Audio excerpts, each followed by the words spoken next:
All right, guys. I was up all night working on these tracks, and I think I got exactly what you're looking for. Check this out.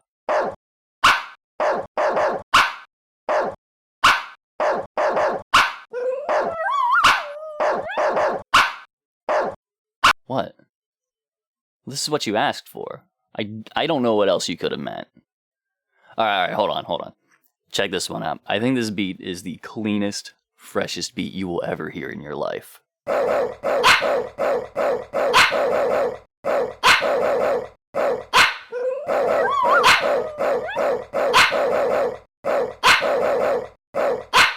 come on! Well, yeah, the whining dog ties it together. It's a signature sound. Oh, fuck it. Look, if the deranged mime clique doesn't want these dog beats, I'll find someone who does. We all know the story from here. The deranged mime clique went on to break their vow of silence to become the critically acclaimed Run DMC, and the dog beats went unheard by the masses until unearthed by the Inner City Posse. Here now are those dog beats. Good morning, good afternoon, good evening, juggalos, juggalettes, and those who don't identify as such. This is Juggalo Judgment, where two friends take time out of their busy schedules to sit down, listen to, and analyze music of the Juggalo variety. You're joined by your hosts, Mike and... The dog Schmeev. The dog Schmeev? The dog Schmeev. Oh. I don't want the dog Schmeev. Oh. Get the fuck out. Drives away. You're not allowed here anymore. You're not welcome. No. Leave. No. But you know who is welcome? It's the fine people listening today, whether they have been here for the first time or for a returning time. Either welcome or welcome back. Yeah, one or the other. Yeah. You know what? Decide for yourself if you're welcome or welcome back. But if you're wrong, I know, and in my heart of hearts, I am shaming you. Mm-hmm. Oh, yeah. 100%. 100%. We are currently continuing on our incredible trek through the shit we missed. And mind you, we are Through recording the this. Shit. Yes. As we record this, to date this episode, it has been just about a week since our most recent episode came out, which was the intelligence and violence episode. And I just want to throw something out here to the people listening. This is officially now, I don't even know how this happened. This is our third highest downloaded episode. It's fucking wild, man. In the span of a fucking week. Yeah. And this was mentioned on the mic check that had already come out by this point. Big shout out to Aaron and Eric of ICP with We. Hell yeah. It was a fucking blast chatting with them. Love hanging out with them guys. And we hope that you guys enjoyed it. It's one of the few that in recent times I actually went back and re-listened to beginning to end. A lot of times that's just because I was editing it. Because you were editing. But most of the time it's like, okay, I just can't wait to hear what Schmeev made as the intro, because the intros are always fucking great. And we already knew because we did them all together. Yeah, so that's a testament. But what's very funny is now we have been made liars, because we were originally told that Intelligence and Violence was not available on streaming services, and it fucking is, apparently. It's there. Since August, apparently. Yeah. Since almost my birthday. I was going to say, if it was put up within the week of the time that we released that episode until now, I want my fucking money. Yeah. But that's not the case. But that's in the past. We are looking towards the future and many, many more, but we are actually still looking towards in the past. future from the past. Yes, exactly. So Schmeev, on this incredible Back to the Future style shit that we're looking at, what is it today that we have decided we get to grace upon our podcast? Mike, if you recall, way back 3 years ago now? Is it 3 years? We're close to 3. We're coming up Actually, when this drops, it'll have been 3 years. 3 years ago, Mike, we started this, right? And we did a little... Yes. We did a little Carnival of Carnage. Indeed. Right? And then we followed that up with what? Beverly Kills? Yep. Then we did... Was it Ringmaster? Ringmaster. Then we had probably, what, Tunnel of Love, Terror Wheel? Terror Wheel, then Tunnel of Love? Was it both of them? Terror Wheel, then Riddlebox. Riddlebox, okay. Then Tunnel of Love? Yep. Then Forgotten Freshness? Malenko, then Forgotten Freshness. When the hell did Forgotten Freshness happen? Well, okay, Forgotten Freshness after that. After that episode that I was waiting was for the next for thing so after long. Malenko. Yeah. And on that, there were 2 Forgotten Freshness episodes.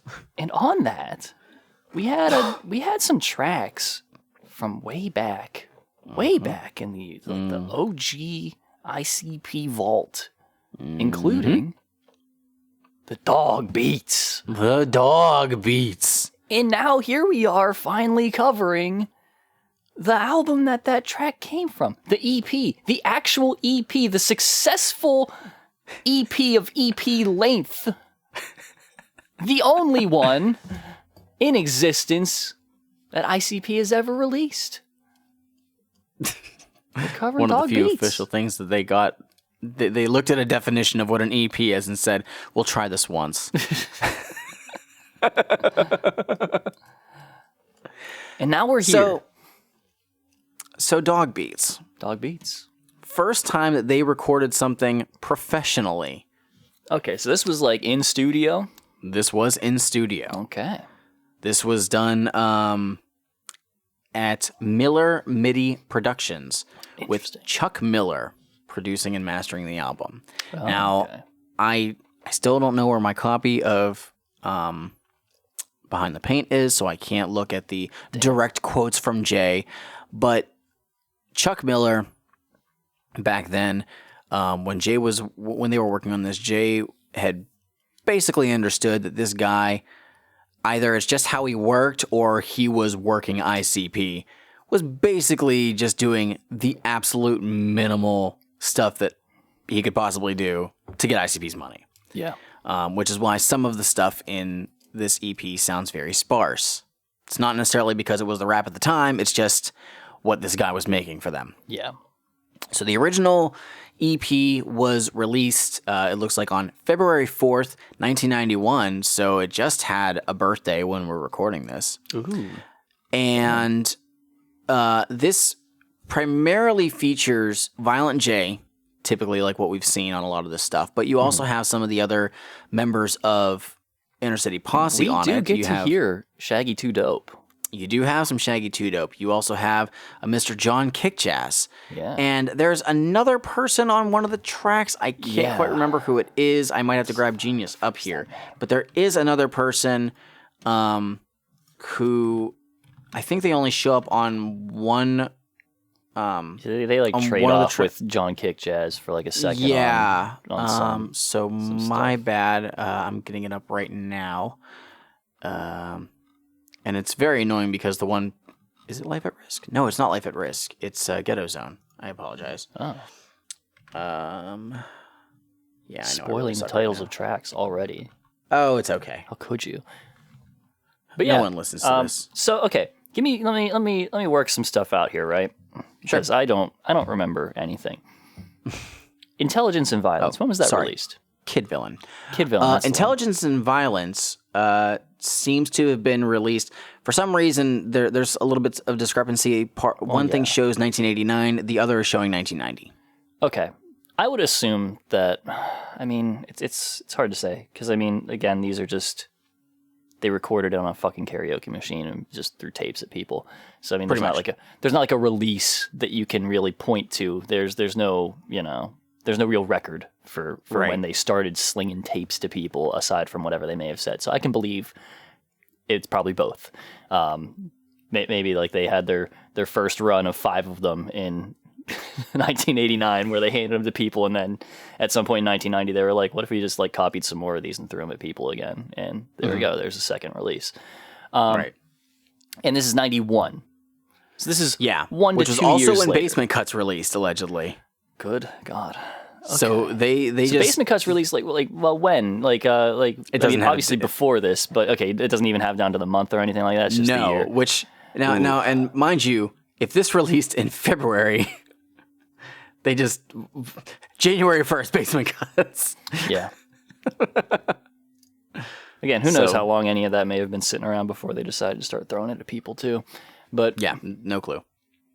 I don't know, but okay. Okay, so that kind of gives me a time frame of when this happened, which is going to matter for some things going forward. Now, this is, I believe, one of the first things technically put out by Psychopathic. Oh. And it has been released more than once. So, in, I believe it was 2000. Give me 1 second to double check. Oh, shit. Yeah, so at 2000, at the Gathering, it got re-released. Nothing really different about it. They just pressed it on CD. It was good to go. And then... Was this also I managed to get that copy, I think it was like 2 years ago. It was earlier on into our time of Juggalo Judgment, but I did get a copy of it, I think from eBay, and it was pretty reasonably priced. It was only like $20-something. I was pretty proud of that. Yes. Then last year, out of fucking nowhere, ICP decided to press copies of Dog Beats up again with an alternate cover, and the cover itself is something from the era. And the original cover is the one that most people are familiar with, which has, I want to double check if it shows the name of the person on here. It just says their friend Dawn, who was hanging from a rope in Delray. Apparently that rope is very famous. I believe one of our listeners has actually been to the place where that rope was hanging, and the rope is gone now. Yeah. But yeah, so it's a person in reverse ICP face paint, we'll say, where it's mostly black, and then the nose, the mouth, and the parts around the eyes are white. So it looks like kind of bad blackface. Yeah.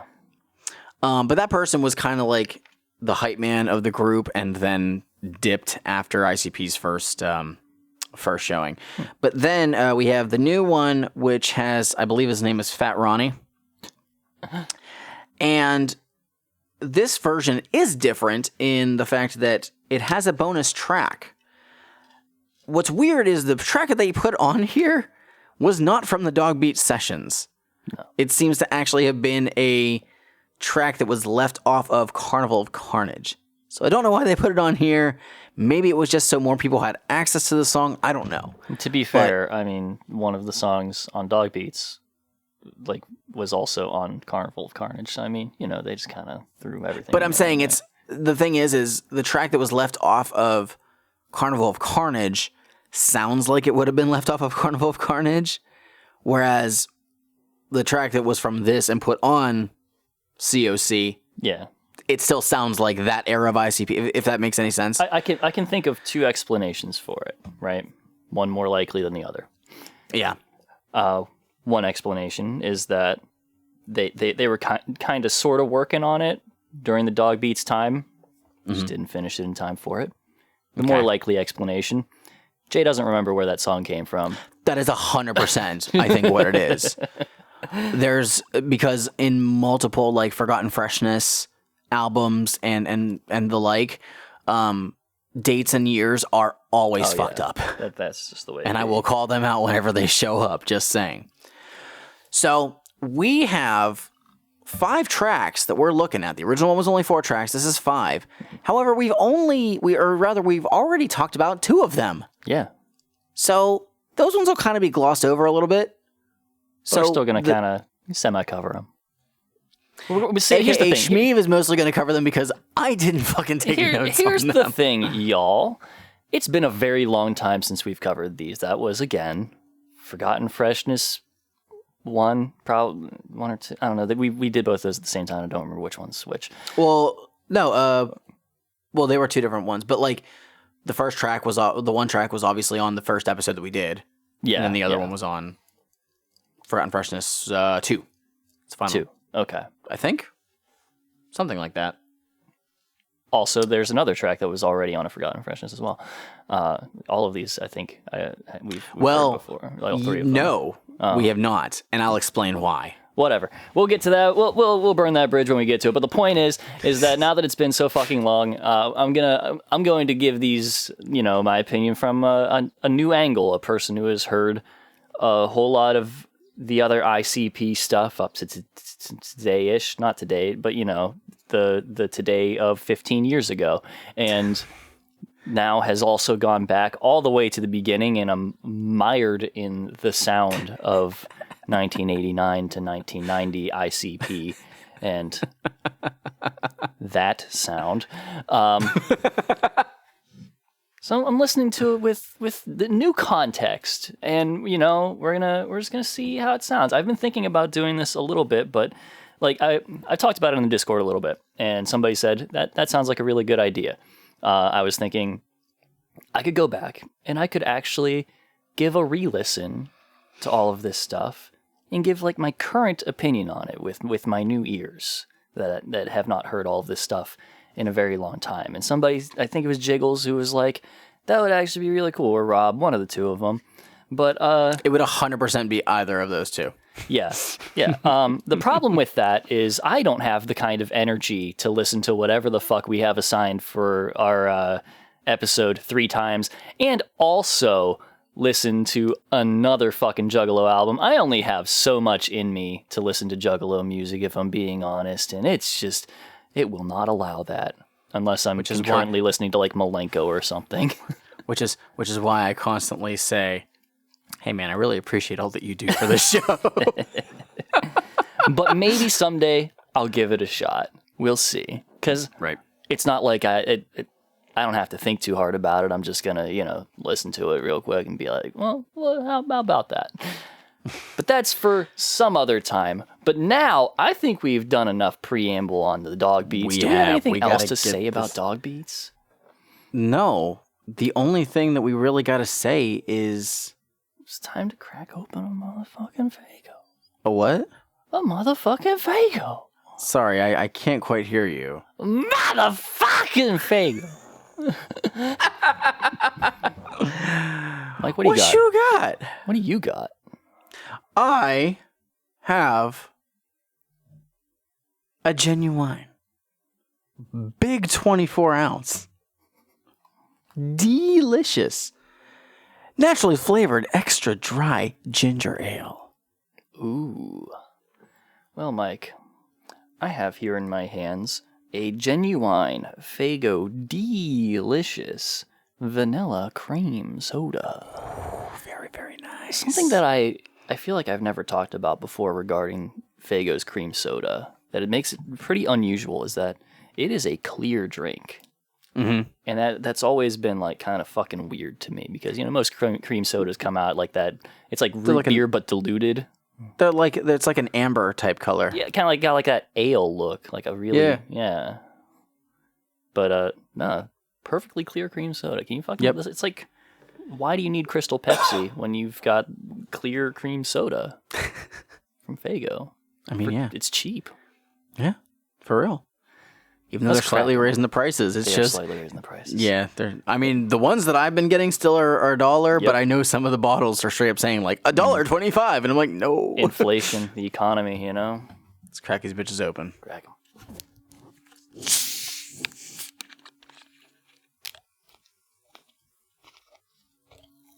Okay.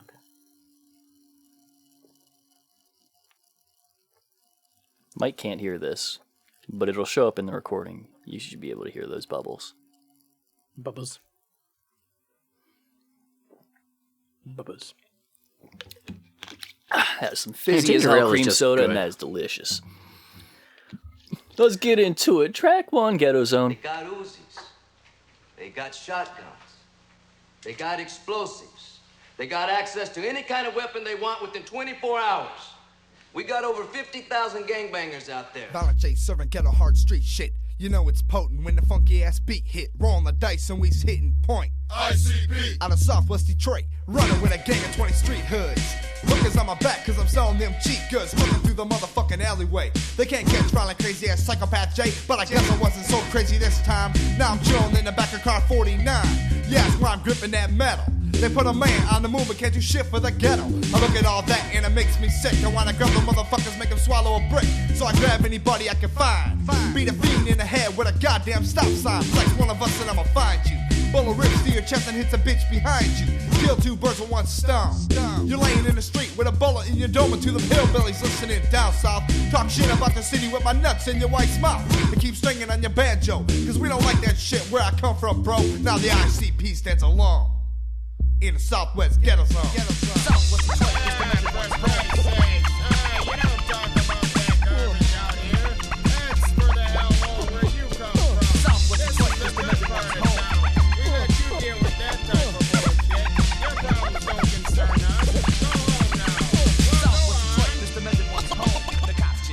All right, Mike. Okay. Mike, I love that sample. It's a very good sample. Rod It's fucking Stewart, great. man. Hell yeah. Do you think I'm Yeah. sexy? I love that's. Oh man, such a good line. There we go. We got to add that to the band list. Oh god. So, the general premise of this track is like what we got on a lot of Carnival of Carnage. Yeah. What we've heard on a lot of, quite a bit of Bass-Ment Cuts. Even some of what we had on Intelligence and Violence is really just a lot of Violent J talking about how his area is shit. And He's much. It's so strange because over the course of a year or two from Intelligence and Violence and like 5 minutes from Bass-Ment Cuts, this is a significantly more grown up Jay in my eyes. Like he's taking a look at stuff and he's like, this is fucked up and there's some problems and there are definite like people who are at fault here who are not doing the shit that in our social contract we have agreed they do. there's a line that I absolutely fucking love. Oh man, is it one that I'm gonna have a lot of stuff to say about? Let's hear it. They put a man on the moon but can't do shit for the ghetto. Hell yeah, that's the one I was talking about, Mike. That line is so fucking good. Last night, Mike, I dropped a message just after somebody new joined the Discord. I welcomed them, and in the same one mentioned, completely unrelated to welcoming them, that I was going to be able to talk about one of my favorite pieces of spoken word poetry today. Oh shit. Gil Scott-Heron did a piece called Whitey on the Moon. Are you familiar with Whitey on the Moon, Mike? I am not. I highly recommend that you and everybody who is listening right now after this, or right now, if you're listening, pause this and go listen to Gil Scott-Heron's Whitey on the Moon. Mike, after this, go listen to Gil Scott-Heron's Whitey on the Moon. Okay. It is a spoken word poem about, he's basically just talking about all of these problems that are going on in his house. The first one being that a rat bit his sister. And then he's talking about, like, the fallout from that. Like, he can't afford medical bills and all that stuff. His rent's going up. His taxes have raised. But Whitey's on the moon.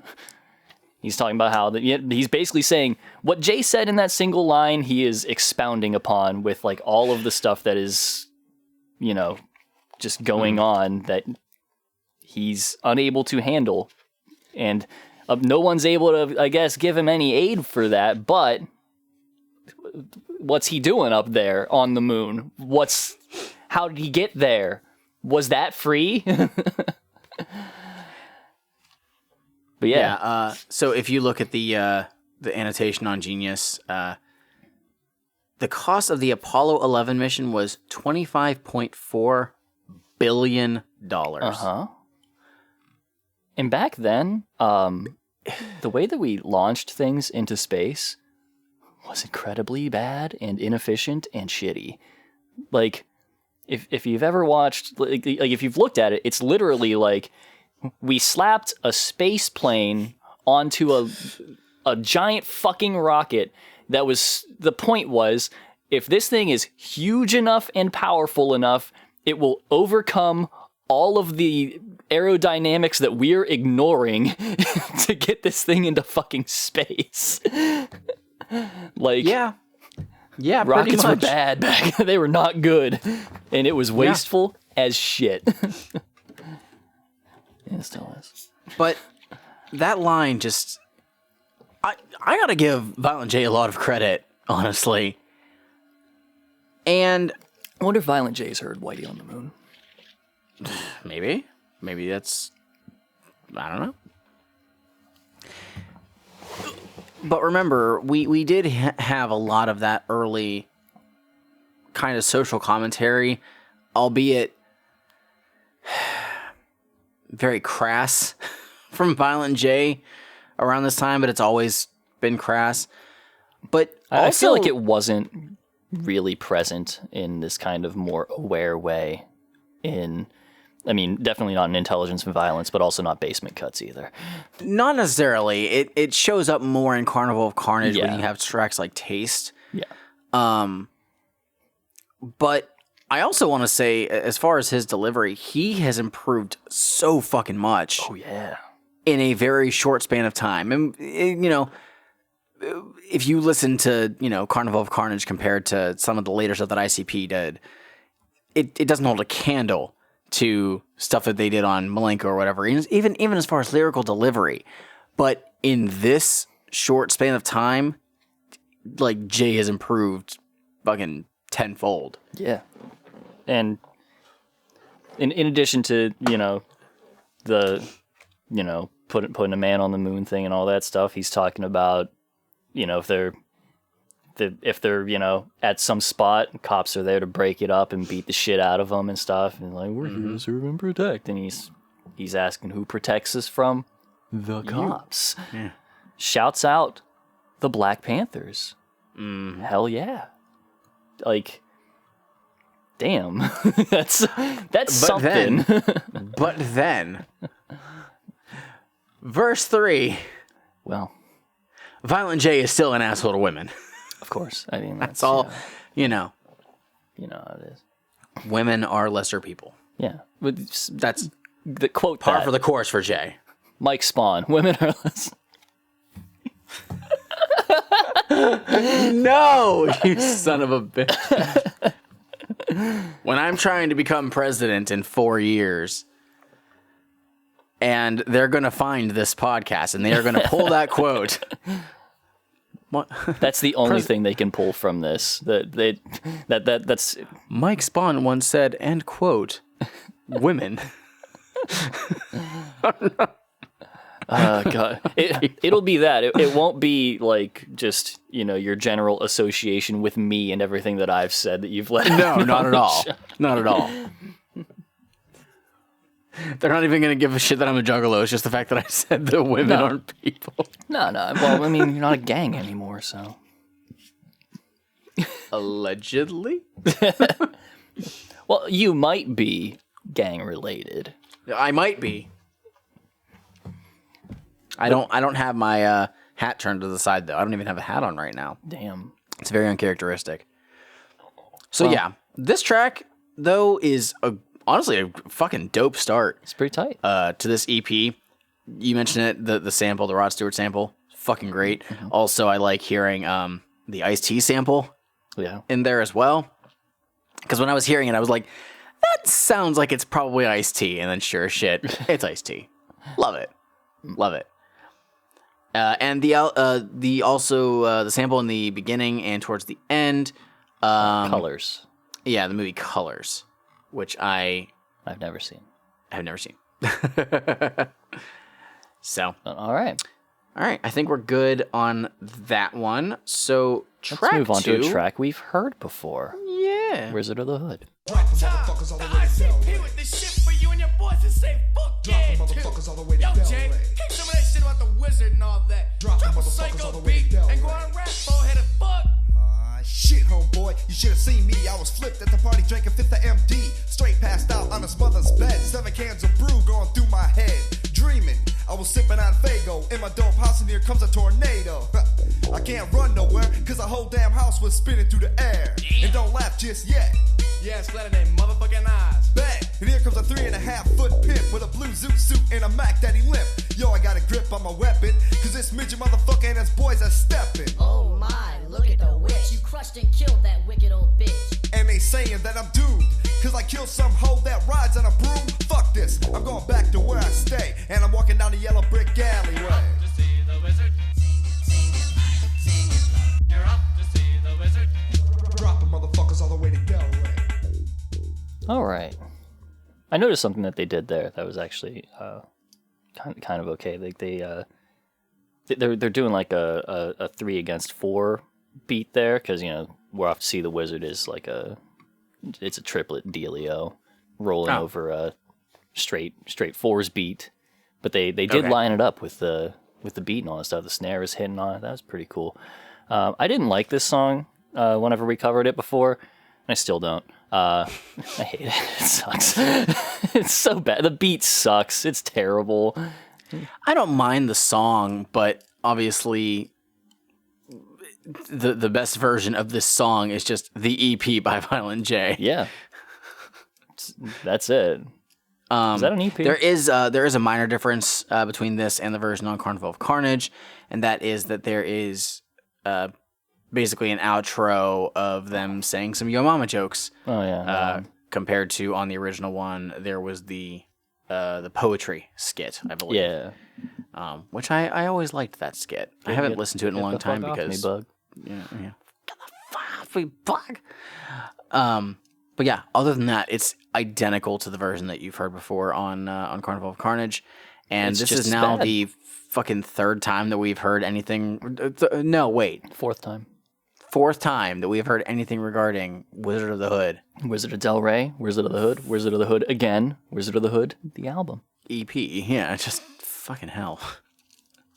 It's gonna happen. It's probably gonna happen again at some point. It's been a long time. I mean, it was a long time between, I guess, these ones and the actual album, but Well, yeah. I don't know. So I don't know. The EP came out 2003. So hey, 20th anniversary Wizard of the Hood. Let's fucking go. Oh man, wait for them to drop that merch. I mean, they already did. Yeah, that's true. They did. They already did last year. Wait for And them it's to already drop on vinyl. more better merch. I mean, I'd be down with it. Because wasn't their merch just like, was it just like the album cover or something? Like just like. Oh, they had a bit of everything. And some stuff. Like Okay, I can't they remember. had some shit. They made some obscure merch during that 30th anniversary, and a lot of it was like pretty okay, and then some of it was like, man, you could have done more for this album. This album deserved more. I feel like I remember something where it was just like, yeah, we cut out the album and just we slapped that square album right on a shirt. Oh, they and there you totally go. did that for And some of the stuff. That always sucks. Yeah, that's just cheap as fuck. If I want that, I'll go to fucking Hot Topic and buy that fucking shirt. Don't sell me a fucking $35 shirt. That's all that is. Right. It's yours. That's your property. You can do whatever the fuck you want with it, and you did that. Lazy. Yeah. Exactly. Keep that shit up. Your life at risk. Hate you.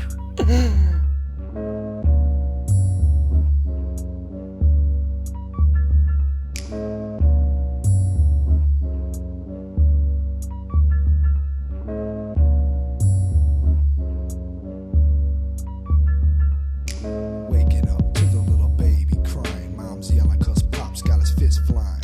It's 9 in the morning and he's drunk. One day I feel that I'm gonna shoot that punk. My bitch laying next to me in the bed. I honestly don't give a fuck if the hoe is dead. The only honor in my life is my rag. Without him, zip me up in a body bag. Grab my brother's unloaded 44. Take the money back bottles and head to the store. In my neighborhood, your life is a dare. 'Cause there's factories pumping out black air. And I'm breathing this shit every day. Living crazy, 'cause I'm dying anyway. I see this tramp hanging under the bridge. I tell her go home and watch her kids. You listen to them cry and sob. Take your sorry ass and find a motherfucking job. See my homies hanging at the liquor store. I forgot to mention this whenever we covered Ghetto Zone, but also in that track there were quite a few reused lines that I remember from. I think some of them were from Intelligence and Violence even, but also Bass-Ment Cuts or whatever, because I mean, it doesn't Violent J surprise does me. that. He had some line about like, sending that bitch to the store for a Fago or whatever, that thing. Yeah. I remember that from something, but it's, I don't remember any of Bass-Ment Cuts. I do not like Same. I completely flushed that from my 100%. mind, and it deserved it because it wasn't good. Yeah, for real.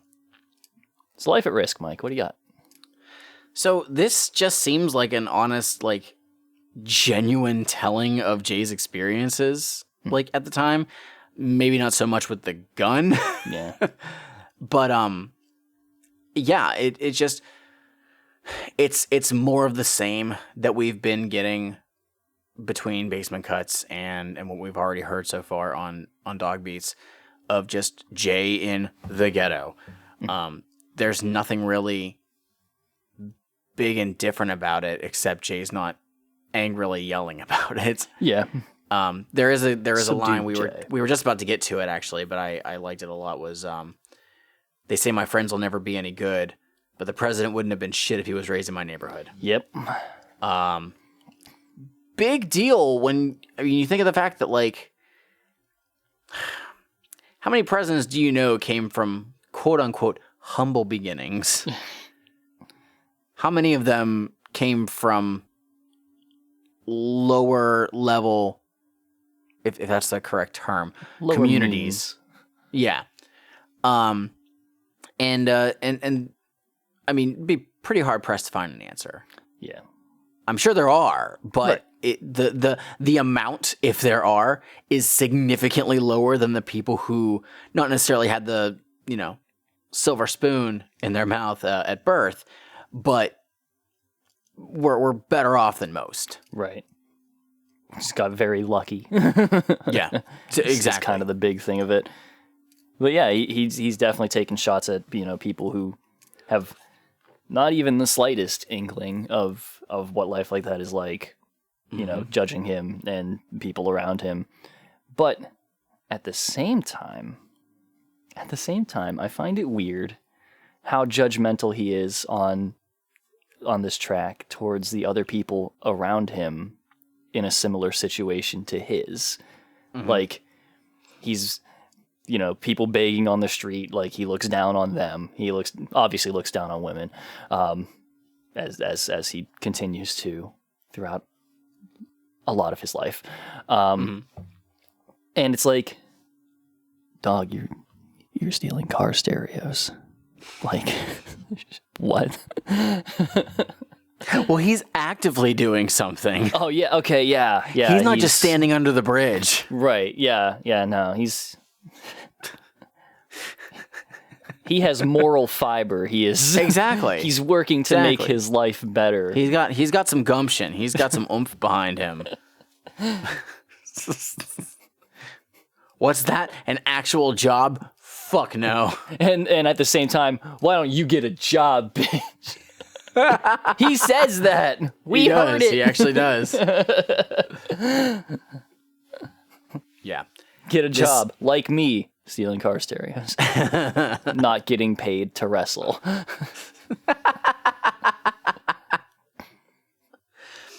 Yeah, this is just... But And, maybe I'm just one of more of what those we got. outside people judging him who has had a blessed life. I have had a pretty blessed life. But at the same time, like, my dude, you are looking down on the people that you are, like, a step above. Like, and that step is a very small step. it is a very small step. Yeah. Like, he is not necessarily better than anybody at this point. Let's not disregard the fact though that when Jay was determined to do something, he fucking did everything he could to follow through and make it happen. Unless it was absolute fucking failure that prevented him from moving forward with whatever idea it was that he had, he did not, like, take that shit lying down. Okay? It really, like, I mean, with him, you mentioned with wrestling. Like, wrestling just did not work for him, and then he realized, hey, rap actually could be a thing that seems to be going moderately okay. Maybe I should just put all of my effort into that. Yeah. And then maybe in, like, 5 years, I'll start working with every big wrestling promotion just for funsies. So, yeah, but Jay, don't be an asshole to people that are basically on the same level as you. Right. I mean, Like, you have no right to turn your nose up at the other people who live in the same community as you, who somehow may be less fortunate than you. right, and are just trying to, get through their lives the best they can. It's like, yeah, if you feel like you're doing something about your situation and all that stuff, and you see you're making it better, it works. Again, you're a very lucky person, Jay. Fortune has favored you because that won't happen for everybody. It will happen for very few, and you're one of them. Yeah. So yeah, there's Life at Risk. It's a pretty good Life song. at Risk. It's got some interesting stuff in there. I feel like I've never really heard Jay talk that much about, like, aside from talking about his mom here and there, and one song that I know of for Father's Day. I never heard him talk much about his dad, who apparently he does not care for very much, for good reason. Aside from here, I suppose, if he is in fact, referring to his own home life. But it's hard to tell because Jay, again, he talks about all kinds of stuff that are not necessarily about him, as if it was. But in this case, I believe he probably is talking about his own life. The only time the only other time I think we've covered something where he even mentions, like, his dad is in the song Ninja, but it's probably just for the sake of a story. Yeah. So it's not necessarily Jay, it's Jay in the eyes of person, or speaking through the eyes of person. So that's it. It's just, he's always basically just been very pro his mom. Mama's so boy. More often than not, if he has something in his lyrics regarding his mom, it's typically in a good light. Mm-hmm. Jay's a mama's boy. It really is, though. That brings us to the title track. The title track? Title track. The Dog Beats. Inner City Posse got the dog beats. ICP, we got the dog beats. No, you don't stop with the funk from the old days. Starting out in your head as the beat plays. Yo, the ICP has got the dog beats. Inner City Posse and we playing for keeps. And I know that you're liking this funk, cause I can hear my voice coming out the trunk of your ride. Don't take me for a sucker.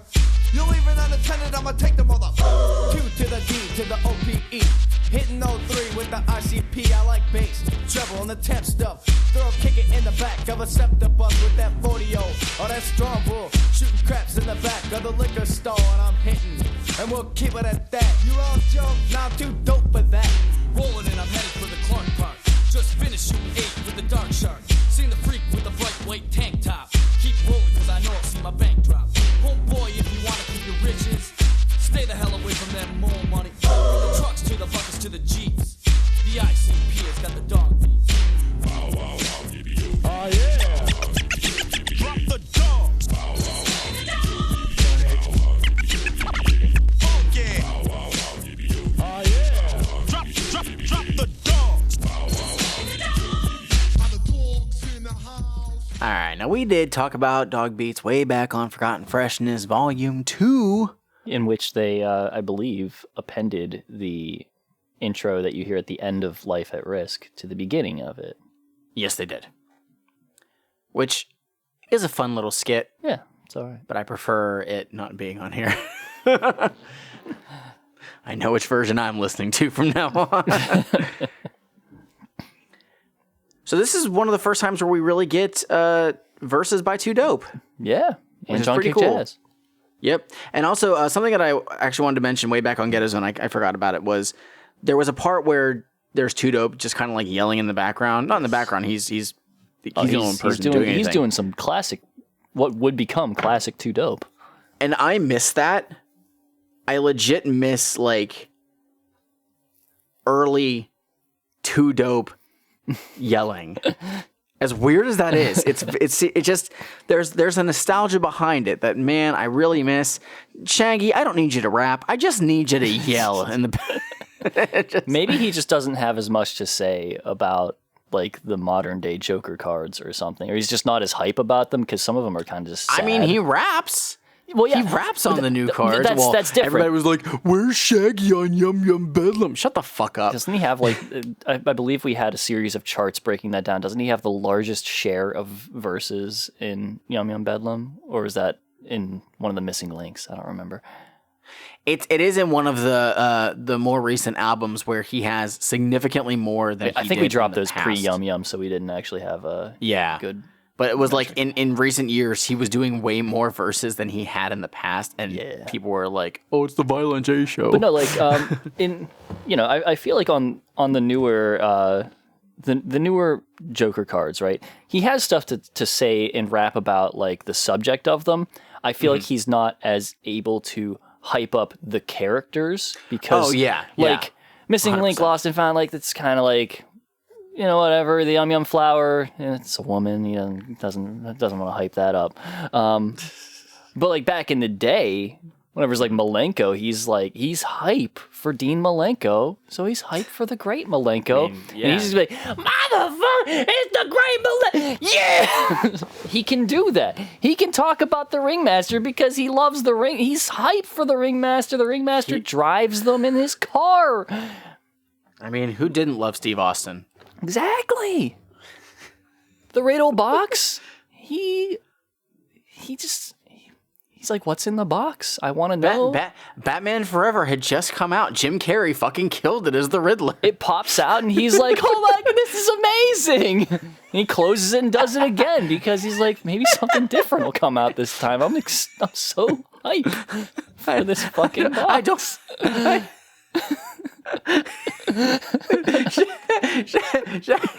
Shaggy Two-Dope does not have object permanence. No.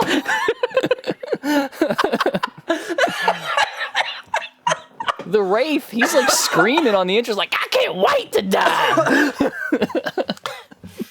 That's what he's about. I can't remember if he yelled a lot on Mighty Death Pop, but I have to imagine he would have been hyped for that one too. And Bang Pow Boom, who was just the Mighty Death Pop again. No, that's not accurate. That's not accurate at all. Whatever. We'll find out whenever we get around to that. We'll find out in a couple of years. So yeah, Dog Beats. The Mighty Death Pop, who was just Bang Pow Boom, who was just the Wraith, who was just...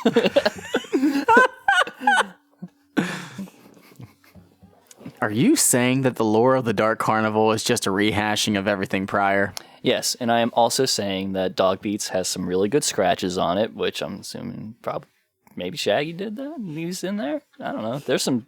If it is Shaggy doing them cuts, significantly improved from what we didn't actually talk about this on an episode yet, but upon re-listening to some Intelligence and Violence stuff, I listened, like those are unique cuts on violent crimes and stuff, and probably was Shaggy because they were Baby's first cuts, but now the cuts that we hear in here, really fucking good. We got some good skill in there, a lot of improvement, and also for this album overall, a lot of improvement in Jay's rapping and stuff. He's coming on much cleaner and stuff, and better at writing and not being shit. Yep.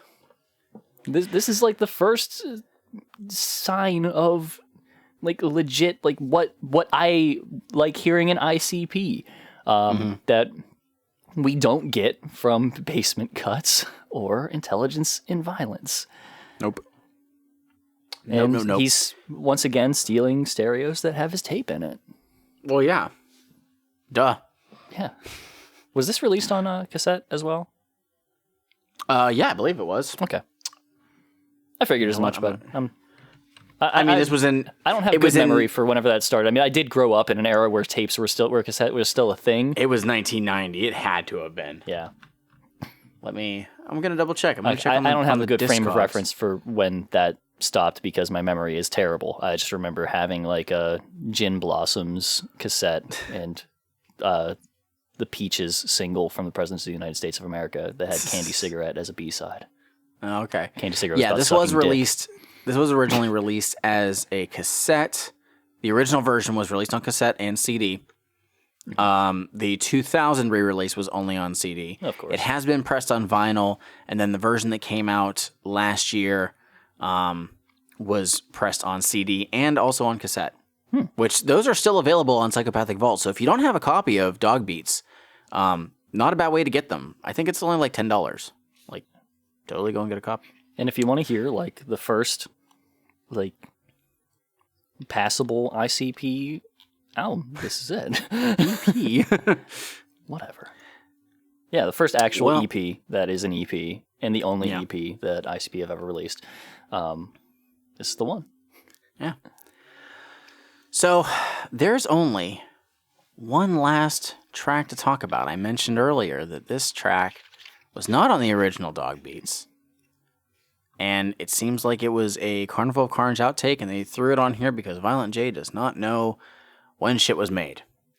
So the final track here. Mike, let me ask you something. Yeah, Stop the bullshit, slut. I'm waiting. You don't have a damn thing on under that mini nightie. You want a good Schmeev. fucking so bad you can taste it. Stop Schmeev, why are you waiting to ask me something? Schmeev. I'll be fucking, Schmeev, why? fucking in the bushes, fucking on the grass. If you got some net, bitch, I'll fuck your nasty ass. I'll be fucking, yeah. I'll be fucking, Let me tell you something.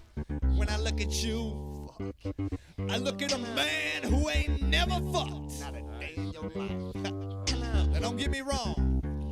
I believe that you might have humped or something. Doubt it. Now you might have even made love. But see, I ain't even like that. I mean, when I'm with a bitch, I be fucking. I be fucking. All right. Schmeev, you still didn't ask me anything. Nope, no, I'm not going to. Rude. Except now. What do you think of this song? Song is fucking great. I didn't actually take any notes on it. Okay. I So threw it this on is for like a- 5 seconds, and I was like, this is an okay beat. I don't care. So it's a parody of the song "Strokin" by Clarence Carter. Schmeev, do you remember when we would hear this at karaoke? Yes. I don't remember the gentleman's name.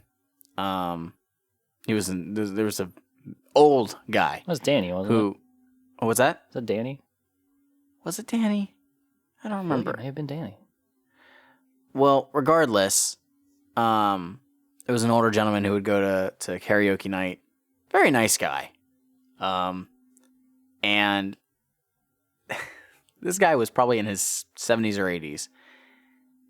And occasionally he would bust out this song, or rather the original version. He would bust out "Strokin" by Clarence Carter. And it was the most awkward and yet funny thing to experience at wing night, karaoke night.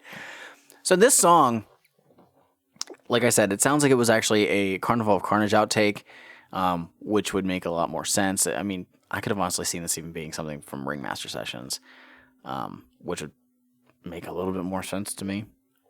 Regardless, it is just Jay's version of "Strokin'," where instead of "I be stroking," it's "I be fucking." Really kind of just removes all of the, like, I don't know. there's just something about it where it's just like, you have one where it's like, yeah, it's saying the thing, but it's saying it in like a semi-clean way that you could get on the radio. Huh? Stroking. Huh? But So there's not much else to say about this. Yeah, it now, before exists. we get into the cleanup stuff, something that I should have mentioned at the top of the app with like the packaging and stuff is one of the notes. There's no booklet; it's just the one insert. But on the back is the songs "Ghetto Zone" and "Wizard of the Hood" are pre-releases from the forthcoming LP "Gangsta Codes." Still waiting on that album, Violent J. Gangsta Codes, when? When it be? next year. You know what? You heard it here first. Juggalos, Juggalettes, and those who don't identify as such. ICP, Gangsta Codes, 2023. Yeah, well, that's their that's their planned release date, so expect it in like 2027. And never. Expect an apology album next year. Well, Yeah. no, expect an apology album in 2024 Right. Okay. for missing the release in 2023. Yeah. So what's interesting is 2 of the songs on this record were eventually put onto something else nationwide. We had Damn. Wizard of the Hood put on Carnival of Carnage. We had Dog Beats put on the Forgotten Freshness 1 and 2. I listened to something else and I didn't hear any of these. So the other 3 tracks have been put out on stuff. Forgotten Freshness 1 and 2 was actually a re-release because the original version of Forgotten Freshness was a local release. Yeah. And the songs Ghetto Zone and Life at Risk were on that. So was Ask You Something. It's very weird that they didn't put those on the nationwide re-release. Maybe it was because of the samples, I guess. Probably. I'm assuming that they couldn't get that Rod Stewart sample cleared. Highly likely. So, aside from this re-release of Dog Beats, they didn't put Ghetto Zone and Life at Risk on anything else. Ask You Something actually did get put on something else, and it's a compilation that we will eventually cover one day, maybe. The Incredible Collectible Collection Worthy of an Erection. It was put on that, and that was going to be something where we were going to cover it on. But then they re-released this and put it on here, and I'm like, well, should we cover it on that? And people in Aaron and Eric's Discord were like, yeah, sure, because only 3 of the songs are stuff that you didn't talk about anyways, so that's why we talked about it here. But other than this Dog Beats re-release, which it seems like they're not like selling out of anytime soon, they're just there.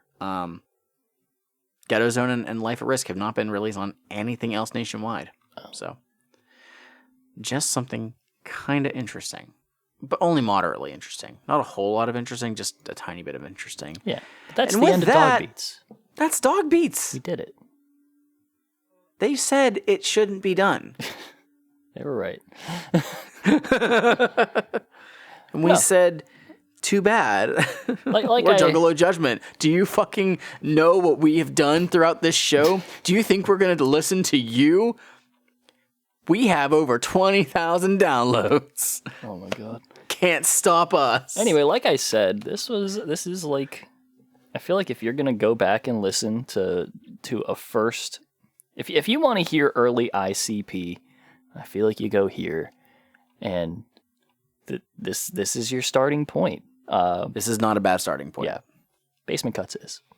So is Intelligence Violence. Yeah, don't here's talk the about thing. those ever. Here's the thing. Don't listen to Bass-Ment Cuts ever. Go back and listen to Intelligence and Violence at some point. For some reason, I don't know. It's a fun album. Something stupid about it. It's just terrible, but it's fun to listen to. No, just listen to D-Day. That's all. You're gonna miss out on Violent J's the Mac. Oh, and Violent J's the Mac. Those are the only 2 songs you need to listen to. But yeah, but no, this is actually a really good start for whenever you hear the actual beginnings of what ICP becomes. But like, you can hear a lot of what they come to start talking about more and more on later albums, and the stuff that I give a fuck about talking about whenever it comes to this, the stuff that I actually like heard in their music and was like, wow, this is the part of it that I'm interested in. And that's cool. And that's it. But don't listen to the one that has Ask You Something on it, because just stick with 4 tracks, 4 nice tracks, easy, in, out, done. And if you were to remove another track from that original one, it would be Wizard of the Hood, and then you have the 3 good songs, Ghetto Zone, Life at Risk, and Dog Beats. And by good songs, I mean acceptable. Ghetto Zone and Dog Beats are good. Life at Risk is okay. Yeah, that's honestly the best way we can put it. So it doesn't really seem like the pick 3, remove 1. That's what I just did, though. I just did that. Yeah, it's hard to, but it's hard to apply on something that's like so like minimal here. Doesn't matter. But I did it. Anyway. I would 100% agree. So yeah, the bonus track of Ask You Something makes no sense on here, so disregard that. And Wizard of the Hood, you've already got it on Carnival of Carnage. So yeah, and I mean that doesn't matter. Like, see, if you listen to this, then I feel like you've already heard the best that you could get out of Carnival of Carnage, and you can skip it now and go right to Ringmaster. Well, there you go. Have good albums. So that is Dog Beats. Let us know what you think about the Dog Beats.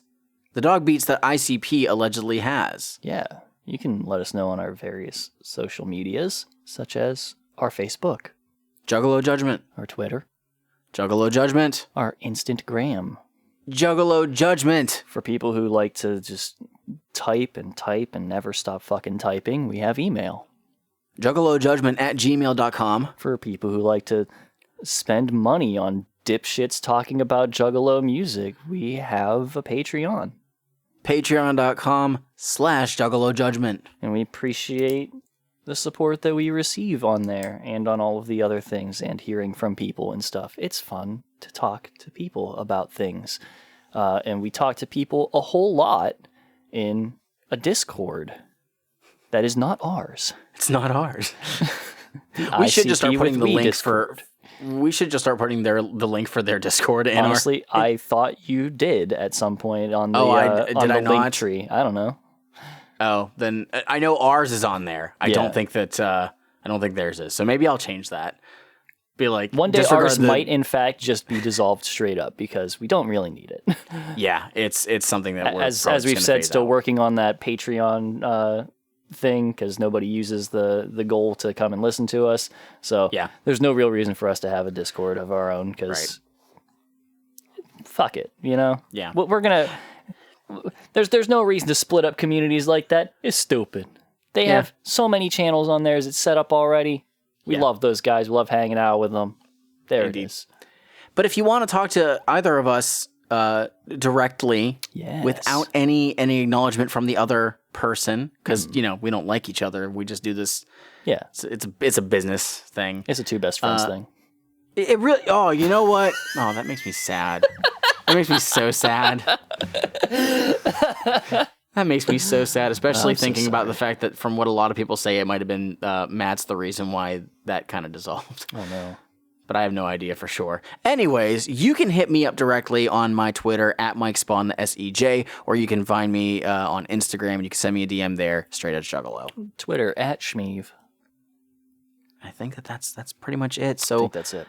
There is nothing else that we could possibly do except for one thing, and that is, Schmeev, you must finish your motherfucking video.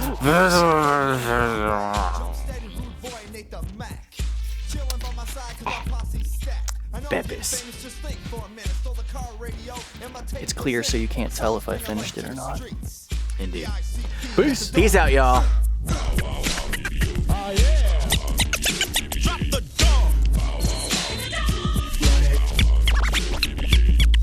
Inner City Posse got the dog beats.